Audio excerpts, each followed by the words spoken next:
আজকে দুপুরবেলা নাগাদ আমাদের মেমোরি পুলিশের একটা টিম এবং SOG team, district SOG team, ওদের ম্যানুয়াল এবং টেকনিক্যাল কিছু ইনপুটস এবং সোর্সের মাধ্যমে 1 নম্বর ওয়ার্ড মেমোরি মিউনিসিপ্যালিটির ক্রিস্টি পাড়া, সেখানে একটা বাড়িতে আমরা রেড করি এবং সেই বাড়িতে হিউজ পরিমাণ প্রায় 47 কিলো মতো ক্যানাবিস গাঁজা আমাদের ওখান থেকে পাওয়া যায় এবং হিউজ পরিমাণ ক্যাশ পাওয়া যায়, প্রায় 41 লাখ টাকা।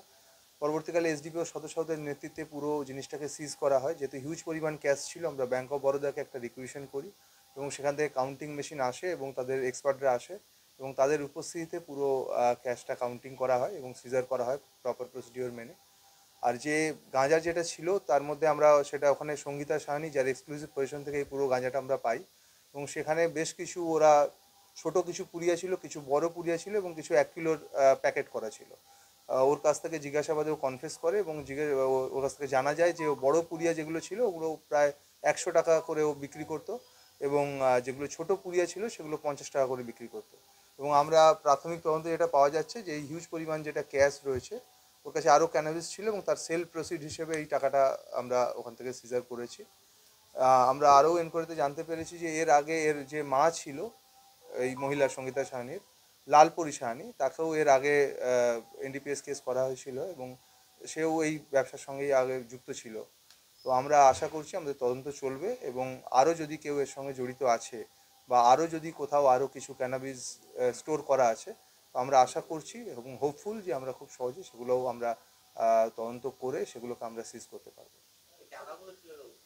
ওইখানেই ছিল, যে ঘরে আমরা রেড করি সেখানেই আমরা এই সেল প্রসিড টাকাগুলো ওখানেই পাই আমরা। বেসমেন্টের মধ্যে লুকোনো ছিল, সমস্ত কিছুই লুকোনো ছিল।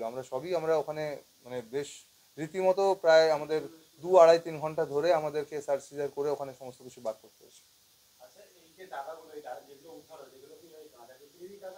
আমরা প্রাথমিক তদন্তে সেটাই পাচ্ছি, কারণ ও কনফেস করেছে যে এই পুড়িয়াগুলো ওরা এই টাকায় বিক্রি করতো এবং আমরা এটাও কনফেস করেছে ওর কাছে আরও ক্যানাবিস ছিল যেগুলো ওরা বিক্রি করেছে। আমরা প্রাথমিক তদন্তে সেটাই পাচ্ছি। আমাদের আশঙ্কা সেটাই যে এরা বিভিন্ন জায়গায় হয়তো ছড়াতো। আমরা আরেকটু তদন্ত এগোলে আমরা সেটা বলতে পারবো, মনে হচ্ছে, আমরা তাই আশা করছি। 47 lakhs অলমোস্ট ক্রোডসের ওপর হবে মোটামুটি। 47 কেজি, 47 কেজি রয়েছে। 3-4 lakhs সেটা আমরা তো ওদেরকে ইন্টারভিউশনের পর আমরা পিসি নিয়ে আসবো, পিসি নেওয়ার পর আমরা এটা বলতে পারবো। হ্যাঁ, বাড়িটি আমরা খোঁজ করছি, সম্ভবত মানে এর মায়ের বা এর বাড়ির আর কারো আছে আমরা জেনে নেব। যেহেতু এর মায়ের সঙ্গে যুক্ত আমরা জানতে পারলাম, তো আমরা আশঙ্কা করছি, আমরা দেখি, আমরা খোঁজ করছি এটা।